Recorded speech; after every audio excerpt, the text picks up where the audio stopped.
why and what was going on. But I just said, can we slow it down? And he said, what's going on? And I said, I'm saying these words and hearing myself say them, I don't feel worthy to be saying them. There are many of you out there that doesn't feel worthy enough to be called or loved by God. Well, let me tell you something. You are. I must do my Father's will. Shabbat Shalom, family. This video is about Jonathan Roumie not feeling worthy enough to be called by God, to be loved by God, or to be chosen by God. A lot of us feel that way. So stick around. Leave your thoughts and comments down below, and I'll give you the word of the Lord that he gave to me at the end of this video. You don't want to miss it. You know, we would stop and then move on to the next setup and put the camera in a different place.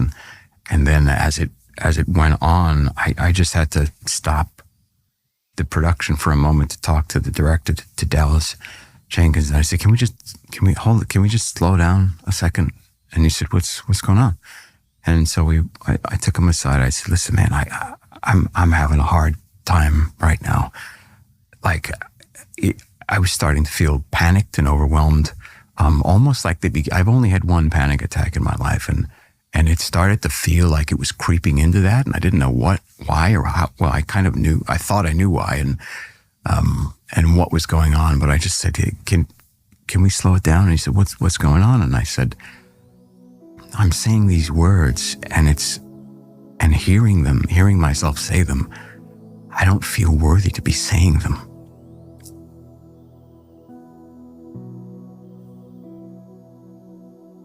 This is why I tell this story, because it drives home the point of the gift that I've been given in playing this role. And he puts his hand on my shoulder and he says, brother, none of us are truly worthy. But here we are. I mean, it's you and me. Here we are. We're doing this so that the world may know his story.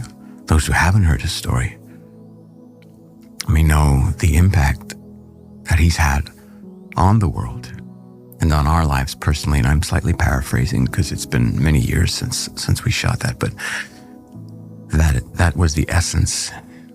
And it settled my spirit, and I thought, you know, he's right. He's right. For whatever reason, God saw fit to put me in that role and not somebody else. Nobody else auditioned. There weren't auditions for the role. He had just called me up and said, do you want to do this again? And I said, yes, of course. I didn't hesitate. But then when we got to that moment, it started to dawn on me the weight of what it was that I was being given to do, and would then inform the encounters and the experiences that I would have as the show progressed and as we now arrive here at season 5, the dawn of season 5. So a lot of us go through this. A lot of us have gone through this, and there are many out there that are still going through this. I've went through this myself, and I've had the same feelings and the same questions that Jonathan Roumie has had through his mind. You know, I've had the same thoughts, and I've thought to myself, Lord, am I worthy of this? Are you sure you want me to do this? Are you sure you're calling me to do this? You know, we've all had those second thoughts. We've all felt unworthy. We've all felt, you know, like this is not me. This can't be me. I'm not big enough. I'm not smart enough. Or here's the question, I'm not worthy enough. There's no way that God is choosing me. There's no way God loves me. Well, yes, he does. And I wanted to make this video because the Lord has been speaking to me on the inside that there are a lot of people out there that doesn't feel worthy of him, that doesn't feel like they're worthy enough to be called by him, to be loved by him, and they feel like he is distant away from them. Well, he's not distant. God does love you. God is calling you. God has chosen you. And it's not about how smart you are. It's not about how big you are, strong you are. It's not about how educated you are. It is about the calling and the purpose that God has chose you to do. And he doesn't need our smarts. He doesn't need our strength. He doesn't need our IQ to complete the mission or the purpose that he called us to do. He just simply needs us to obey him. He just simply needs us to be willing to obey him and do what he called us to do. That's all he needs, is our obedience. And that's all that's required. And he will do the rest. So there are a lot of people out there that feel this way, and they have those thoughts running through their mind. There's no way God can love me. There's no way God can be calling me. There's no way God can be choosing me. Well, he is. And you feel like he's distant away from you is because, you know, that's in a way you're kind of resisting God in a way. And some of you are resisting him knowingly, and some of you are resisting him without knowing it. But you're still resisting him in a way, and that's why God feels distant away or far from you. It's not that he's far from you or he's, distant from you. The thing is, you're distant from him. God will never leave us. He will never forsake us. He will never leave our side. He will never leave us to dry. He will never leave us to die. We leave him. So when we start to feel like God is distant from us, where are you, God? I haven't heard from you. I haven't seen from you. That is because we left him.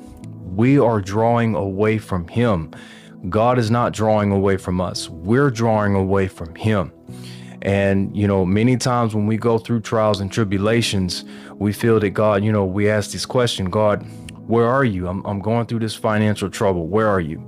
I'm going through this family trouble. Where are you? I'm going through this marriage trouble. Where are you? I'm going through this job trouble or jobless trouble. Where are you?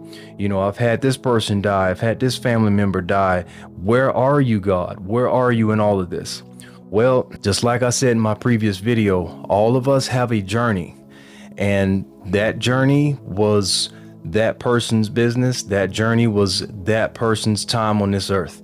And yes, it has nothing to do with us. We have to focus on our journey, on our mission, and what God is calling us to do. That is the way God set it up. No, it doesn't make sense. Yes, it's going to cause us to question a lot of things, but some of those questions God probably won't answer until we spend eternity with him, until we go home and we get to ask him ourselves, Lord, why did you allow this to happen? Why did this happen? And the Lord will answer you there. But, some of these questions are too overwhelming for us, for him to answer. They're just too overwhelming. It's too much for us to deal with mentally. So the Lord would rather wait until we get home with him and we sit in one-on-one with him in eternity. That's when he would answer that question. So keep seeking God. Watch this video again if you got to. I'd love to hear from you down in the comment section. I'll see you all next week. I must do my Father's will. Do my Father's will. My Father's will.